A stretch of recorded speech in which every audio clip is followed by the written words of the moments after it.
گھروں کے ٹوٹنے کا ایک بہت بڑا سبب یہ ہے کہ جب بیوی اپنے شوہر کے ساتھ ہونے والے الجھاؤ کو، ہونے والی لڑائی کو، ہونے والی کوئی عدم موافقت کو اپنے میکے بیان کر دیتی ہے، تو پھر یہ شوہر کو گوارا نہیں ہوتا کہ ہمارے اندر کا معاملہ باہر جائے، اگرچہ اس نے زیادتی بھی کی ہو، لیکن پھر بھی وہ اس بات کو پسند نہیں کرتا کہ میری بات کہیں اور جائے۔ انتہائی مجبوری ہو، حالات ایسے ہو جائیں، وہ ایک امر آخر ہے، لیکن عمومی طور پہ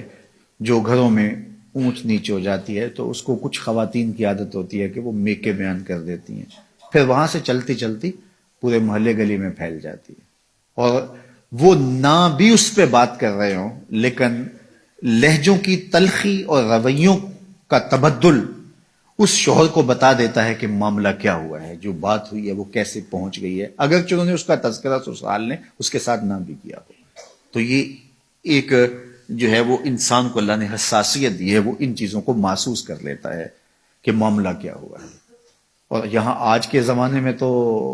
ہمسائی کو بھی بتا دیا، رشتہ دار کو بھی بتا دیا، وہ واٹس ایپ گروپ بنے ہوتے ہیں، پورے گروپ میں ڈال دیا کہ یہ کیا ماجرا ہوا، اور پھر عجیب رنگ چڑھتا ہے اور خاندان ٹوٹ کے رہ جاتے ہیں اور طلاقیں واقع ہوتی ہیں۔ اگر کوئی الجھاؤ ہو تو وہ میاں بیوی کے درمیان ہو، آج الجھنیں کل نہیں ہوگی، پھر یاد بھی نہیں ہوگی کہاں کہاں الجھا ہوا تھا۔ زندگی میں الجھنیں ہوتی رہتی ہیں میاں بیوی کے درمیان، لیکن وہ الجھن ختم ہو جائے گی تو پھر یاد بھی نہیں رہے گا کہاں کہاں الجھن ہوئی تھی۔ لیکن اگر وہ میکے پہنچ گئی یا سسرال پہنچ گئی، وہ الجھن محلے گلی میں پہنچ گئی، تو وہ ساری زندگی نہیں بھول سکتے، اور کبھی یہ بھولنا چاہیں گے بھی تو کوئی یاد کروا دے گا، تو زندگی کی تلخیاں برقرار رہیں گی۔ اس لیے خاتون کے لیے یہ بہت اہم معاملہ ہے گھروں کو ٹوٹنے سے بچانے کے لیے کہ جو ہے وہ کبھی بھی اس معاملے کو آگے نہ بڑھنے دیا جائے۔ میں آپ کے سامنے حضور کا ایک واقعہ رکھتا ہوں۔ ہمارے ہاں تو یہ ہوتا ہے نا کہ بات کہاں سے کہاں پہنچ جاتی ہے، چھوٹی سی بات ہوتی ہے، پھر اس بات کا بتنگڑ بنتا ہے، پھر میکے پہنچتی ہے، پھر میکے سے آگے خالاؤں میں، پھر نانی دادی، پتہ نہیں کہاں تک بات چلی جاتی ہے، اور پھر اس پہ تبصرے شروع ہوتے ہیں، اور پھر گھروں کا چین لٹتا ہے، پھر لڑائیاں بڑھتی ہیں، پھر فساد پیدا ہوتے ہیں، پھر طلاق تک نوبت ہوتی ہے، بعض کا بچے بھی ہوتے ہیں، بچے رل جاتے ہیں بیچارے۔ تو ایسے واقعات روز نگاہوں سے گزرتے ہیں۔ تو یہ ایک بنیادی چیز ہے، جب آگ لگتی ہے تو وہ بالکل چھوٹے پیمانے سے لگتی ہے، پھر بھڑکتی بھڑکتی وہ پورے جنگل کو جلا دیتی ہے۔ تو خاتون یہ کہے میں نے تو تھوڑی سی بات ہی کی تھی، نہیں، اپنے آپ کو کنٹرول کرو۔ صحیح بخاری میں روایت ہے، ایک دن حضور تشریف فرما تھے، ام المومنین سیدہ عائشہ رضی اللہ تعالی عنہا بھی تھی۔ فرمایا عائشہ جب تم مجھ سے ناراض ہوتی ہو مجھے پتا ہوتا ہے۔ کیسی ناراضگی تھی کہ حضرت عائشہ بتایا نہیں کہ میں ناراض ہوں، لیکن حضور فرمایا کہ جب تم ناراض ہوتی ہو، یہاں تو میکے تک پتا ہوتا نا، فرمایا مجھے پتا ہوتا ہے جب تم مجھ سے ناراض ہوتی ہو، ناراضگی چل رہی ہوتی ہے تو مجھے پتا ہوتا ہے۔ تو حیرت سے پوچھا آپ کو کیسے پتا چلتا ہے، یعنی میں تو بتاتی نہیں۔ تو فرمایا کہ جب تم مجھ سے راضی ہو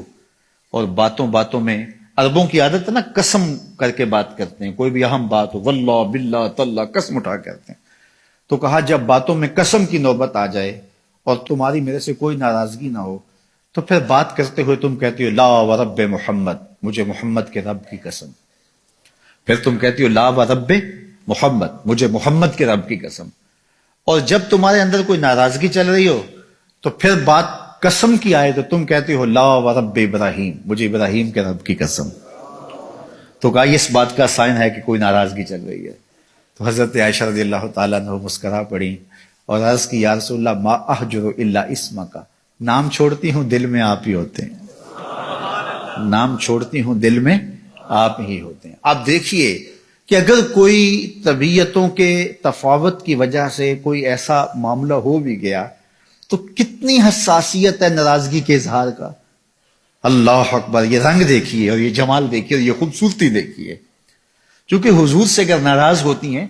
تو پھر کوئی ایسی بات تو نہیں کر سکتی، صرف شوہر ہی نہیں رسول بھی تو ہے نا، کتنا بڑا منصب ہے، تو اس منصب کا خیال ہے۔ تو کہا کہ عائشہ جب تم ناراض ہوتی ہو تو بات قسم کی آئے تو تم کہتی ہو لا ورب ابراہیم، مجھے ابراہیم کے رب کی قسم۔ تو فرمایا لا احجر الا اسمک، حضور نام چھوڑتی ہوں دل میں آپ ہی بستے ہیں، دل میں ڈیرے آپ کے ہوتے ہیں، دل میں بسیرے آپ کے ہوتے ہیں. تو طبیعتوں کے اندر ایک دوسرے کا اتنا لحاظ رکھنا، یہ پھر طبیعتوں کے اندر بودھ کی بجائے قرب پیدا کرتا ہے.